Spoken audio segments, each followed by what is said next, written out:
oh, I need to make this kind of difference, or I need to let the world see this. It's like, yo, I really just want to be able to tell my own stories.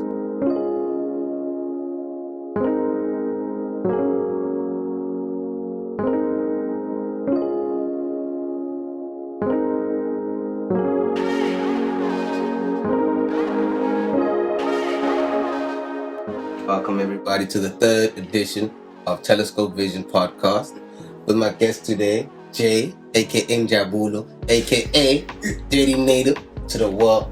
How you doing, my brother? I'm easy, money. What's good, man? So tell me, how I know you're a multi-talented guy, you know. I know that what you call it, you once a rapper. You know what I mean? You're out here, illustrations, you can see your work, and right now I even heard you out here doing tattoos. You know what I mean? And you're very, how does it always come to fruition where you just woke up one day, you know what, I'm gonna do this? I remember you even told me the stories of, you know, your first palette, but not even a palette, was where you're painting from the skateboard even. Explain how that all came to fruition.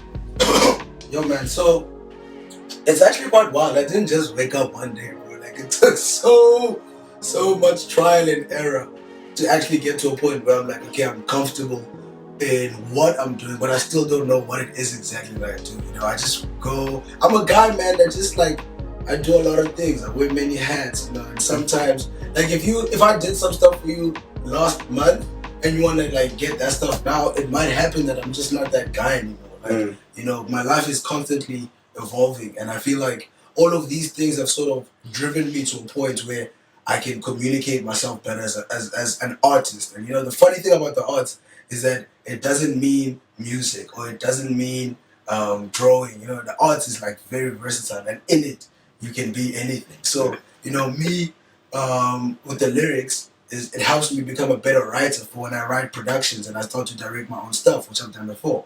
And it just helps me, like, you know, shape my ideas better and how to speak to people and how to communicate.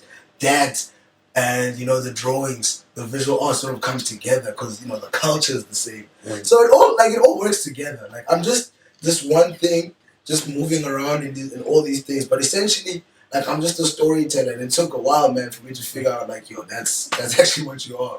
And I know you're originally from Johannesburg and also from Soweto. How did that all come together? And then now you found yourself here in the Western Cape, even you know, making sure you get to the high echelons. You know what I mean? Yeah. So explain how that all as well. So I mean, okay, I was born and raised in Joburg. Moved around a bit in within Joburg, but then when was it? Like, I think 2 years ago. 2 years ago, I was just doing my thing, you know, freelancing, just cussing the streets. You know what I'm saying? Getting my art out there, getting my connections up. They're trying to make it out there as an illustrator. Like, yo, that's what we do. We get these jobs. Nike calls us, and we just go, do murals at the Nike Q or whatever. But I met with just an angel, to be honest. Like, it was a very chance encounter. I had lunch with someone that, you know, it was a mistake for me to even be there, but which is like, that's my life, you know. It's a mistake for a lot of things, but I ended up just flourishing there. But I had a lunch with a friend, and this woman pulled up, and then she was just like, yo, we just spoke about like the arts, you know, spoke about the kind of stuff that I'm into. At the point, I can't draw faces, I can't draw feet, I can't draw. Like, I have ideas, that's all I have. And I'm really bullshitting my way through these ideas, bro. No lie. You know, so like, I had this character, I call the character Unity. And I mean, I wouldn't say bullshitting because the story behind it actually is very personal to me. But then, you know, the way I justified not being able to draw hands and feet and faces was, you know, this character came out, it was just a body, you know, it was really flowy, really fluid. And, you know, I spoke to this woman about this character and, you know, what I was trying to do with this character. And the character essentially is just about, you know, reimagining people without their skin. You know, like how we would look if we were all in the same room and I didn't have to be the black guy in the room, or you didn't have to be the woman in the room, or whatever. You know, like all those things, like your sexual orientation, your preferences, all that stuff, I feel like are things that, you know, we've just like bound on each other just like skin. You know, it's like one of those things. one of those things you can one of those things you can see. So from there, we had this conversation. She was really liking what was going on, and she said, "Yo, man, if you wanna come to school, would you like? If we had to give you an opportunity, would you pull up?" I'm like, "Of course, dude. Like for sure." I didn't even believe it was true because you know when you're in Jersey, bro, you hear a lot of stories like every day. Every day someone is selling a new drink. Like, oh Jesus. And Hey, you say you're gonna give me school now. Alright, thanks. I really appreciate that. And then, you know, after a while I submitted the stuff, got a call like, yo, you can come down, like we're ready for school. They booked my plane ticket. They sent me a plane ticket. I'd never even been on a plane before. They booked me a plane, like I think 2 days before I was supposed to fly. And they just sent me the plane ticket in my email. And at this point, Don, I'm in Jersey. Bro, we got nothing, bro. Like, we hungry. These people are telling me, yo, you got a plane ticket. You don't even know where you're gonna crash or whatever. You know nothing. I'm like, alright, I'll take this plane ticket, pack my shit, and I'm out. Yo, mom, I remember my mom was trying to go with me to the airport, but no one could at the time. So I just left. You know, it's like, yo, I'm gonna see you guys. I'm gonna see you guys when I see you guys, man. And I bounced. Sure enough, when I land, hospitality like to the max, bro. There's a place for me. I mean, I'm going to school. I have the kind of setup where they literally just said, bro, your only job is to learn. Just get here and learn. Everything is sorted out for you. Just learn. And you know that's how I'm here now. Some chance encounters. It's like a long list of chance encounters. And then in terms of other collabs you've done, I know you've done a collab with Red Bull, done a collab with Vans, even with Sneaker Lab. How do you find yourself in these conversations of just today they want this collab and you know? Yo, man, it's actually quite wild. I used to do this thing where because obviously I had no workout. Right? I just knew that I had the ability. I just, like in my head, I was like, yo, I don't know how to do this thing and how to go about it, but I know if someone gave me an opportunity, I have ideas and we can do something about it. Which is like a weird approach because for some people, like, you make the work first and then you get the jobs. I'm like, yo, give me the job so I can make the work. You know what I'm saying? For the Sneaker Lab thing, I remember I had watched them set up the store. Yeah. And I was like, yo, this is quite sick. And my homie Seth was helping him out set up the store. And like they were gonna do this thing that was called the Artist Series, where every month they work with a specific artist on the first Thursday and just curate an event. So you as the artist, you know, you come up with your concept, you get your boxes, everything's customized, everything just looks mwah. And then you come there. Some people have merch, you know, you just do your thing. So I saw that this was a really dope opportunity, and I was like, but I need to convince these people that they want to work with me, even though they don't know me. Like no one knows me. And this is something I used to do for a lot of people. Like I used to actually have to create the job opportunity because you know people weren't really messing with me like that. They didn't know me. They might have liked me because I was likable, you know, in the streets. I could talk, I was funny. But other than that, work-wise, no one was trying to touch me because you know they don't know what I do. Yeah.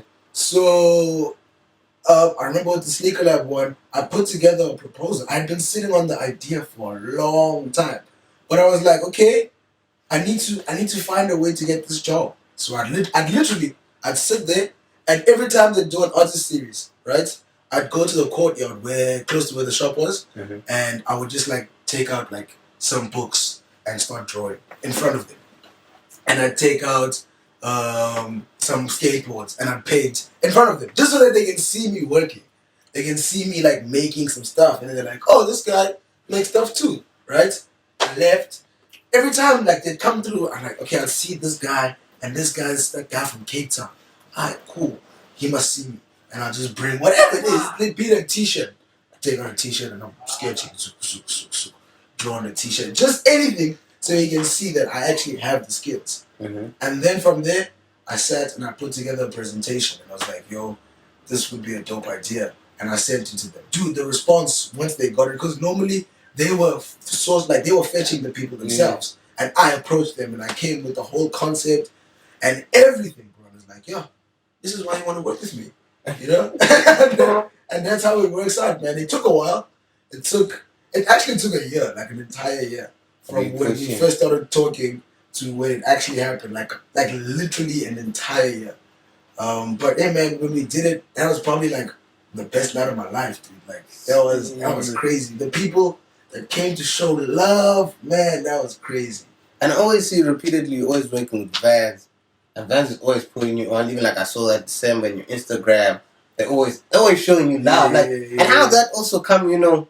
And I see it sometimes, I be like, damn, I'm just saying, like, yo, you're always there. Like I always just see, hey, Jay is there. How, like, you know, to be honest with you, bro, I don't necessarily have relationships with brands, but I have relationships with certain people within those brands. Yeah, within those brands that really like look out for me and things like that. So I know for a very long time, like I didn't have to worry about like clothes because like you know the Triple S homies had me and so forth, you know. And I remember with Vans, it was just literally like a similar thing where I made sure, dude, I was really crafty with what I was doing. So I used to like find out if there's a brand that I like, say for example Vans. I find out which agency has Vans and who works at that agency. And like just a little creepy guy, like just see, okay, these are the kind of spaces that this person's in. I just want them to see me. I just want them to see that I actually can like do the stuff. Luckily, I think, in fact, I can't even pinpoint when they saw me, but I just know that there's been a lot of experiences where the team behind the Vans account in South Africa had seen me. And I was like, okay. And the agency is the brand. And I'm like, okay, these guys need to really know that, you know, I got the skills like that. And eventually they just hit me up like, yo, you wanna do this thing for Vans? It's like, oh, dude, for sure. Like, say less, say no more. I did the thing. And after that, they just carried on with it, you know what I'm saying? You know, from there, I don't know, man. I think it's just a matter of consistent work. You know, like being able to constantly like produce a high quality of work, and they see that, okay, you know, you're actually hungry for this kind of thing. Like when they asked me to be here, I'm there, and I'm there like early, like mad early, and I'm setting up, and I'm doing like a little more than what I'm supposed to be doing when I get there. It's just that kind of relationship, you know. It's like, and then also knowing who to, you know, do these things in front of, you know. I mean, do them all the time, but you know, sometimes you just need to know who you're speaking to, so you know what to say and you know how to speak the language, you know. So that's legit how I got to work with Vans, man. It's all mistakes, bro. And what would you tell somebody who's younger than you or your younger self in terms of how you got to where you are now and how they must continue their craft or how they must align themselves in terms of the brand that they want to be in and who they want to be in later? You know what I mean? Yeah. You know what it is, man? Like, the only thing I can say for the future generation is that, yo, man, there is power in telling your stories. You know, this project was only a success because, you know, celebrating like the local dance cultures and the subcultures like the Pantulas and the Putras and the Skotanis or something very personal to me. You know, having been brought up in Soweto, being raised in front of these guys and not seeing them represented like today and not seeing them celebrated, that for me was not right, you know? So I had to tell my stories like, yo, this is what I grew up on, you know? Like, everything that I do in some way or another is a piece of myself. And that's the only reason it's able to push forward. Like with Sunday Edition, it was what to know when in Joburg, because Joburg is my home. That is my lifeblood. It's not the tourist version. It's like, yo, this is like the true, real side to see because that is my story. That's what I know. You know, so there's power in telling your stories. And that's the only thing you can actually use to push yourself to the next level, because if we're being truly honest with ourselves, that's the only thing we know. You know, everything else is to some degree assumed knowledge, because you get it from somewhere else. You know, you sort of, we're playing broken telephone with knowledge here, but it's like the only thing like if you were hungry right now, that would be an absolute truth. Like, I know that I'm hungry because it's me and I feel it, you know? So, like, genuinely, there's a lot of power in, like, looking inward and using that as a source of inspiration. Like, everything around you does matter, but, you know, your own personal story, you can't go wrong. And then your inspiration in terms of most, like, who do you ever look up to and like, yo, you know, obviously there's the Karabu Opis there, you know what I mean? Yeah. And everybody's doing their thing. But like, who do you draw? Like, when you look up to someone, be like, I draw inspiration from you in some sort of way. Oh man, you know what I mean? That's a hectic question, bro. Because I'm a person who's grown up under like so many people that I really admire and really like changed the game and put not only South Africa but put Johannesburg and like downtown Johannesburg on the map. So man, there's so many people, like people that are from before my time, like your Agot Leeds, like the gods of the streets, man, like your Luckies, your MTs, like all of these guys. And then from even my peers, bro, even people younger than me, like I try not to like isolate my source of inspiration. You know what I mean? Because genuinely you can learn a lot of lessons from a lot of people. Like I'll have a conversation with Lazi and messed me up, bro. Like it's like, yo, this guy is really doing it at the level I want to be doing it at. And then you have a conversation with my little sister, and she'll drop a ball every now and again, or just the way she moves around the space will be like, okay, what I want to take from that, because she's very forward or she's very like set on what she wants to accomplish and how she wants to accomplish it. Like, yo, this is something interesting, and then I want to take this from there, and I'll take this from there. And bro, it's a combination of all these things. Like I said, man, like, yo, you see too much. Like I remember I used to go get off. Like I used to go to town every day, right, from Soweto, and I used to take the Newtown route, and I'd get off in Newtown, knowing I'm going like all the way to North, but I get off in Newtown because I just want to walk through the bridge and like see the graffiti, and like all those guys, like when they switch up, I'm going crazy, bro. I'm just like, I just really love seeing it, and like everywhere it is. There was a point where I could give you like a low key tour of like all the nice spots of where the graffiti is, because I just find it, I look for it, and like that's my inspiration. I'd say my source of inspiration, like this is like where I want to be, is Joburg, and not in the sense of that's where I want to end up in my life, but a lot of the work speaks to whatever's happening or whatever I learned from there, and a lot of where I see myself has to do with where I saw myself then. Like I know what I don't want to do because I was in that space so often. I know who I don't want to be like or who I don't want to speak to because that place will really show you. Okay. So I can't say like it's one person like, yo man, I was talking to like Pigo, bro, that guy's an inspiration like no other, bro. Like he's crazy. Like Max, 1111, bro. Inspirations everywhere. The kids, like Lavender Gang, Blood Gang, all these kids, bro. Like these kids, man, they're inspirational. Everyone is a source of inspiration to some degree. Especially like when you're in downtown Joburg. Like I used to tell people that like, yo, in Cape Town, you got like Table Mountain, you got like, you got all these views, all these sites, all these things. And in Jersey, you don't really have too many sites like in downtown Jersey, but you have someone that like you'll cross the bridge and some homie will ask you for a guy. And like you give him a guy. And then the talk you'll have with this guy just crossing that bridge. That's your Table Mountain. Like, he said some odd shit. Like, and he'll mess with you. Like I still remember some chats I've had, chance encounters to this day. Like that's my inspiration. That's chosen, man. Yeah. So obviously for you, I can't ask, I know where do you find which is a better city in terms of for a creative. You always gonna say Jersey because that's where you're from, and that's where it feels like where you drew most of your inspiration from. So obviously when I ask people like you're most creative in terms of someone who's from Cape Town and somebody who's from Jersey, it's a different story completely. You know what I mean? And obviously it's different. Yeah.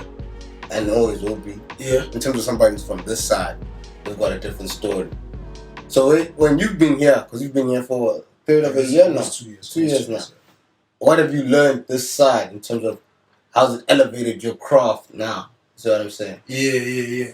You know what it is, man? Like when I was in Joburg, I was, as much as like I wasn't like miserable and like depressed and sad all the time, but I wasn't really at ease because it's Joburg. Like it's a fast-paced place.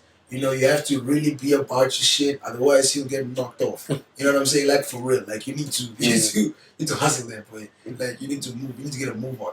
Like it's a thing that surprised me when I got here. I realized how relaxed everyone was, bro. Like everyone is chilling here. And I'm like, you guys aren't serious. It's 9, bro. It's 9. You sleepy. That's crazy, dog. You gotta do some shit, boy. Like, it's the weekend. Go to the beach. No, beach. Where's the coins? Like, we gotta get the coins. But then, like being in Joburg, you have to. Otherwise, you get left behind. Here, you sort of get an opportunity to appreciate all those things that pass you by in Joburg. You actually get to appreciate a view. Like, I remember when I used to tell my homies, like, yo, it's crazy. When I was at the drill hall in town in Joburg, we'd wake up and, like, in the morning, you'd see, like, we'd just, like, roll the blunt, you're watching over the balcony, homies are getting mugged. Like, you can see it happening. You're like, watch that guy. Bah, that guy. Bah! And you could just see it coming. Like, that's our morning. Here I wake up and I'm seeing mountains. Like, that has a completely different effect on your psyche, and just being able to take in more peaceful moments and be a bit more at ease than you are in a high stress environment like Joburg. That kind of, like, it gets you to appreciate not only yourself a bit more, but also your work. You really get to get a bit more invested in what you do. Because, like I said, because Joburg is such a quick place, we're always making stuff. Like, my work ethic comes from the fact that, I was in Joburg for so long. So, bro, I was just crafting like this. You know what I'm saying? And here, like, you craft, you do one piece, but, like, you really get involved in that piece. Because, like, I learned, I could say, Joburg taught me how to see, how to look. Like, I'm always seeing what's going to happen. But this place taught me how to, like, observe, like, how to really pay attention to the details, So, like, being here, I could say, has really, like, helped me connect with the more slower paced version of myself. And not in the sense that, like, I'm slowing down, but something that's a bit more observant of what's going on, Like, when I'm in Joburg, it's like, I'm here, I'm trying to be here. When I'm here, it's, yes, I'm here, yes, I'm trying to be there, but there's a lot of stuff going on in between that you want to sort of pay attention to. You know what I mean? My in-betweens are like, it's passages, it's darkness, though. I'm just trying to keep it going. Trying to be out, Pete. You know what I'm saying? So I think, and this place is very beneficial to people who are in my kind of industry, because you really need to learn how to appreciate the things that you make, and that didn't happen until I got here. Like, I that's why I was making so much stuff. Like, nothing ever satisfied me, because I was trying to be there. So the things I was making weren't making me happy, but where I wanted to see myself was, what was important. But now, like, yo, I got all this stuff around me. Like, my hands aren't wasted. Like, I actually can do some shit, and I'm having fun with what I'm making. That kind of stuff. Yeah, that was mad crazy. And then, in terms of what you call it, other stuff you used to do in the past, the skating, you used to skate, and then you still skate to this day. Good, but yeah. Then what happened to the rap career? Yo, man, bro, one thing you just gotta know about me, bro. Like, you can't stop me, man. I'll do whatever. I'm like Action Bronson. I remember Action Bronson was like, yo, and then next week I'm gonna be a professional ballet dancer. And then, at the end of the month, I might start my professional tennis career. That's me, dog. Like, I used to play tennis too, man. Like, bro, I do a lot of stuff, and it's like, nothing ever really leaves me. Like, I'm just not doing it right now, but bro, I'm just nice with a pen, bro. Like, if you give me a pen right now, I can probably, like, lay some shit, but, like, it's just the kind of person that I am. It's here today. An hour later, it's something different. But it's not that it's gone. It's just there's so many things to explore as a person. And I feel like, I don't know, man. I feel like my life is short, bro. Yeah. So I need to, do more stuff. I can't be, as much as the arts really defines who I am as a person. I don't want to be, like, put in a specific box to say, okay, you know what, you just do this. And that's a thing that we always say, you always hear it all the time, but it's like, it's really troubling for me, because I'm always learning new things.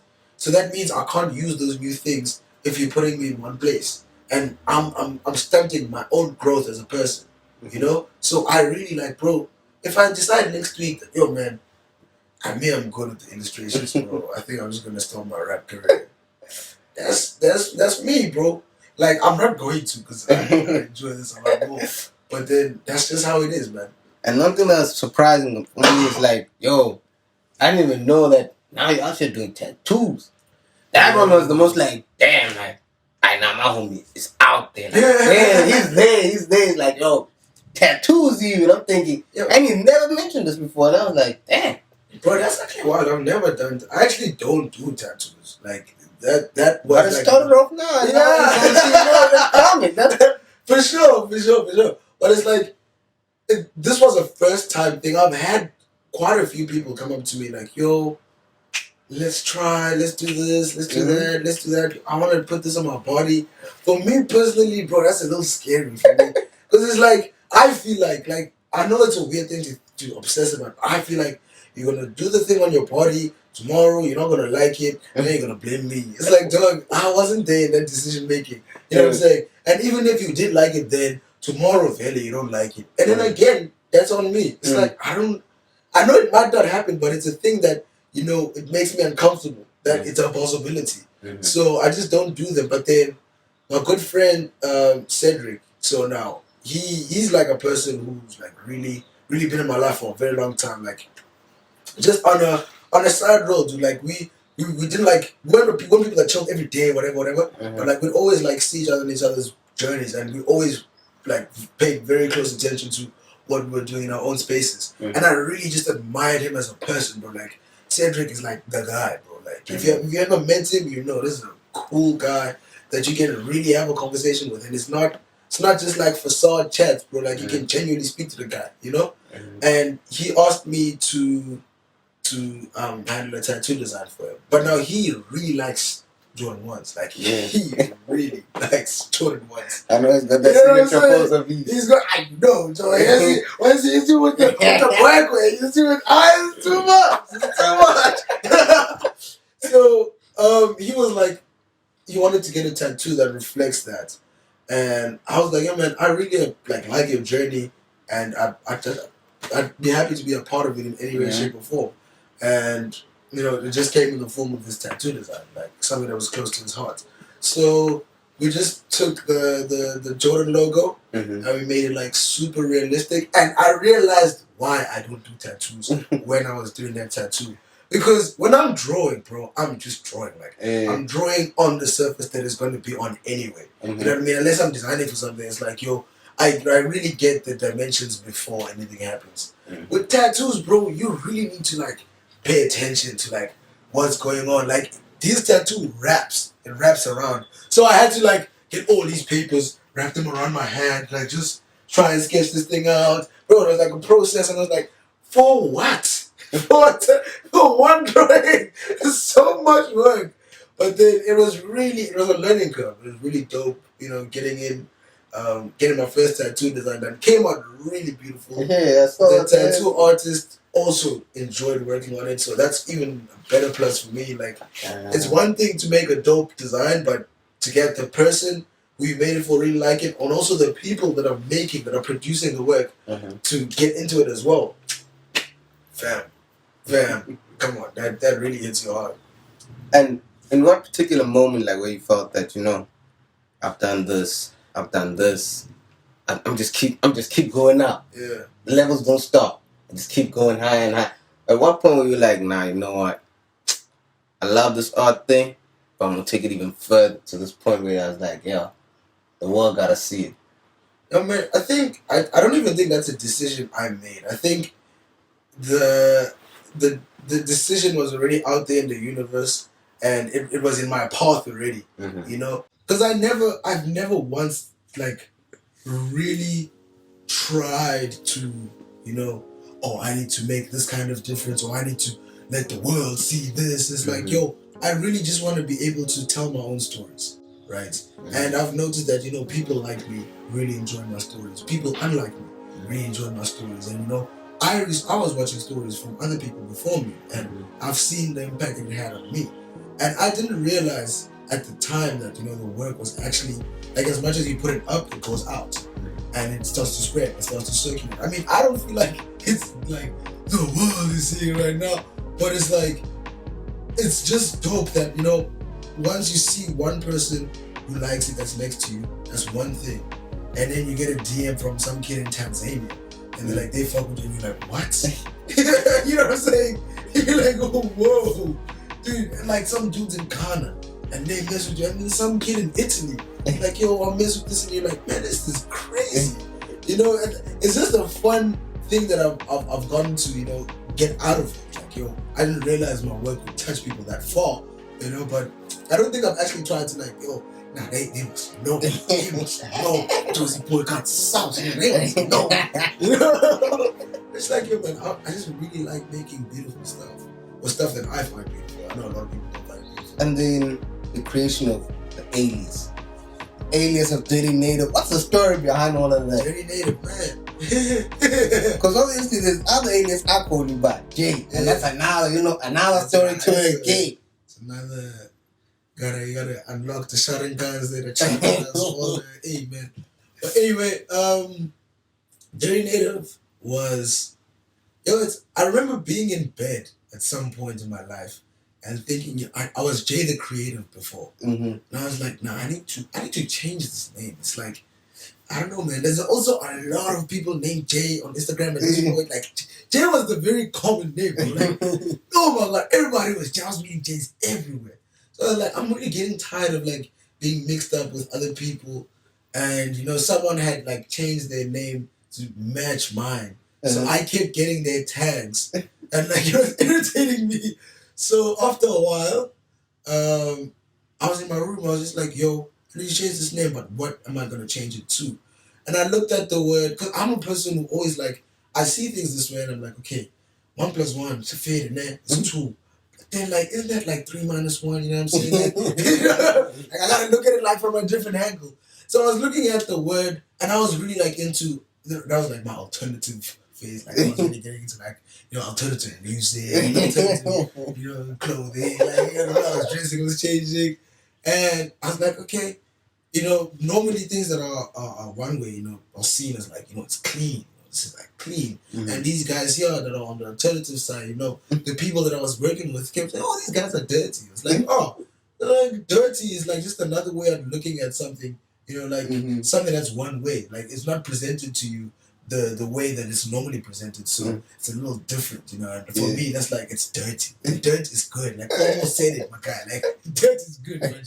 So I just really liked how that word, had a weird connotation around it. Like people would say dirty to mean all sorts of things, Like it could mean something to like, oh, you dirty. And someone, oh no, you did it, Oh man, this is dirty, bro. It's like, salute. Like I really liked how, it's such a versatile word.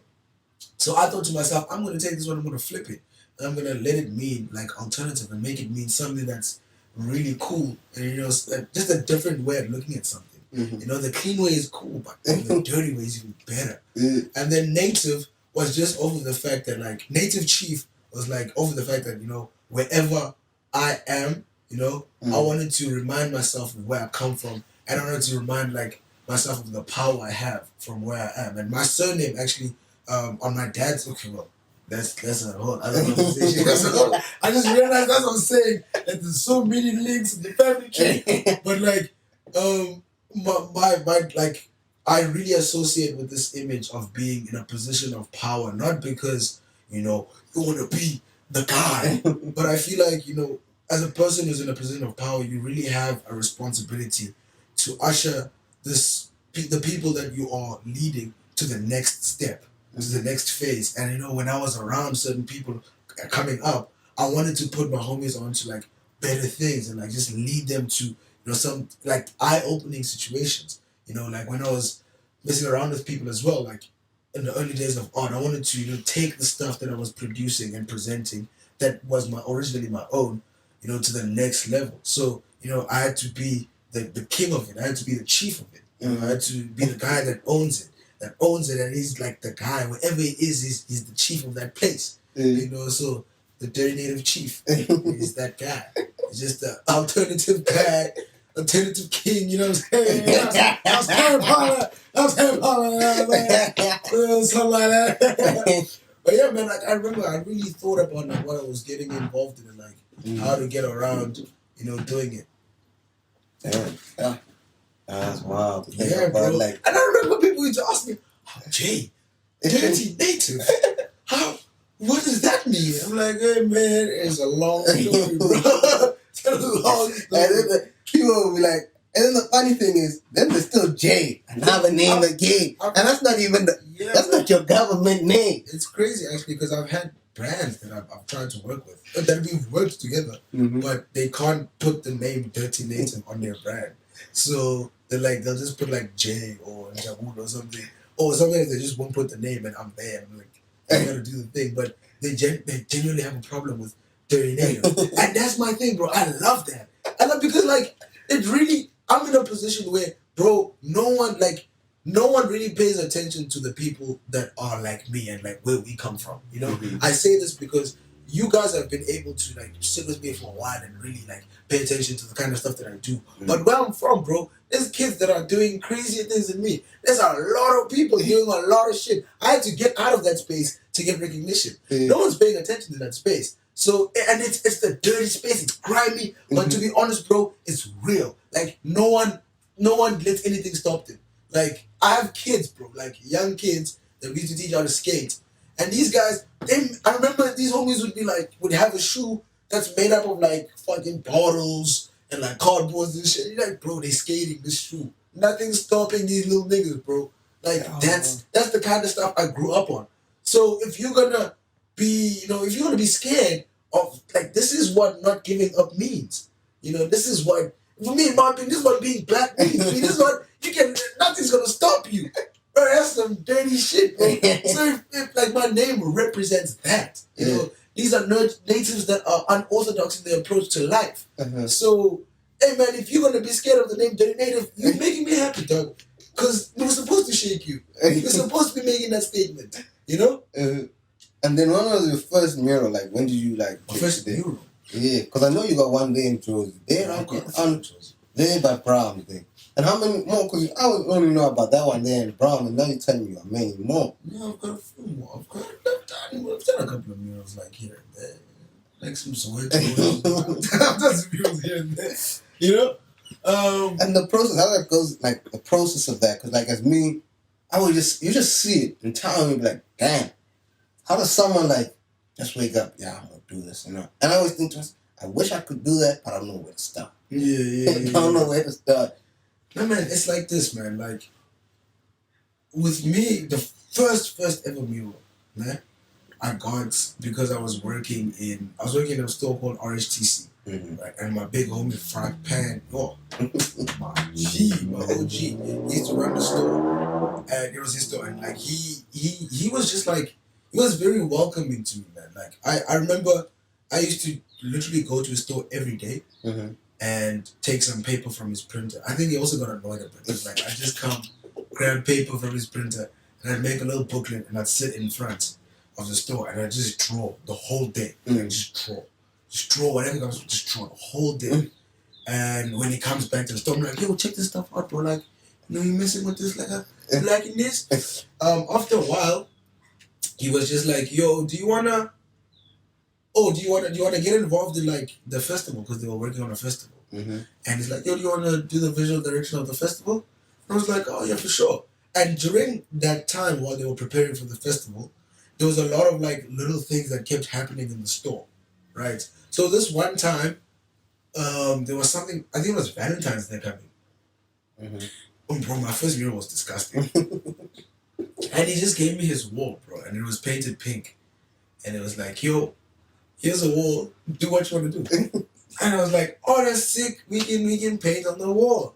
So I saw my homie Seth working with like acrylic markers, but I didn't know that like those were paint markers. I thought those were just like really cool markers. So I go to P&A and I just buy a lot of regular ass markers. Bro, I bought Copic markers for a wall. Yo, guys. Yo. Oh my, the pain. So yeah, we made like this big heart on the wall, and people just wrote this stuff. So it wasn't like really too deep. And at the time, I didn't really know how to draw. Like I genuinely didn't know how to draw, but like I said, man, I had ideas. Yeah. So we made this big heart where people could just come in and write their names. And it was so cool watching everyone come in, write their name, and eventually the heart was in the middle of the wall. Next thing you knew, the whole wall, like end to end, was drawn on. Like kids would literally just come into the store and spend the day drawing on the wall. And like that was the coolest thing, because like this is a platform. This is what you're trying to do when you're an artist. You're not trying to let people buy art. That's a that has to happen at some point, because you made the stuff. It's supposed to go somewhere. But if you can get someone inspired to do, like, to be able to narrate their own voice, like the way that you did on that wall or whatever, bro, that's me. That's me happy. That's me happy. So after we did that mural, I don't really count that mural, but I said this, because I love you guys. I'm gonna tell you the truth. But the first mural, I actually believe like that was a mural. Same store. Again, festival coming up, and then I had designed like the posters and stuff, and they were like, "Yo, why don't you like paint a thing that's gonna reflect, the stuff that you're coming up with?" And the character that I was telling you about with the forms, put the character on the wall. And this was actually my first time touching paint, like in general. Like I'd never worked with paint before, and I didn't know what brushes to get, what paint to get, nothing. And we bought I remember we bought a lot of these like small little containers of paint, and I painted a whole mural, like these small little things, Just took it from there. From there, next mural. I remember the next mural after there was a homie that used to come to the store, and he was like, "Yo, he's doing a documentary, and he wants me to do a mural for the opening shots." Of course. So tell me, I know you love drawing dogs, and there's a weird obsession I've noticed that you and dogs and drawing them is a repeated thing. Like, where does that come from? Like, it's like to be honest, bro, I don't know. I don't know where it could possibly come from, because like I've noticed myself that I just like the nature of dogs, but I think it has to do with I see human beings a lot the way that I see dogs as well. And not in there like, "Oh, this is no dog, his name is Timothy." No, not like that. No, not like that. But like there's a phrase where like "Isinjazam," and that's how you refer to your friends, like your compadres, your family. And the way we used to move in Jozi, like within the inner city, resembled a lot like dogs. First of all, we moved in packs. We moved in groups. We were always rowdy, always making noise. And like these dogs bite, my G. These dogs bite. So it was just, I think, also being like brought up in Soweto, man, like everybody loves dogs, man. Like everybody messes with dogs. I don't really like dogs that much because I got bit a lot, But like I just like the idea of them and how it relates to people. Like, I remember like a project that I'd done that was based on like fighting. Was I put a self-portrait of myself and a picture of a dog, and that just goes to say, like, it just speaks about how when you rowdy in a fight, when the fight's about to start, like you barking at the other guy, like the same way a dog would, like it's literally, I see the same thing. We're angry like dogs, we're loyal like dogs, we move, like we're fearless like dogs. It's just what we are. Easy as a kid. Very, very. Isn't that? Hey, I'd love to continue this, but we gotta wrap it up, my G. But we're gonna make sure there's gonna be a second part of this, most definitely, because I feel like you spent a lot of wisdom for the kids out there. You know what I mean? Give me a season, man. Of course, of course. But hey, man, it was lovely talking to you. This conversation was lovely. I've learned a lot. And yeah, hope everything, keeps going. Yo, everything, shout out, man. I just want to send a little shout out to all the people out there that really close to my heart. The kids be One Lessy, One Love, One Love Skateboarding Expo. I love you guys. 1111, much love to the family. Man, Joburg 011, like, yo, I have love for you. Be like, from the older cars, the UBCs, and the, to the younger cats, the lavender gangs, man. I love you guys, man. Shout out to Joburg. Facts. Bless up. Salute.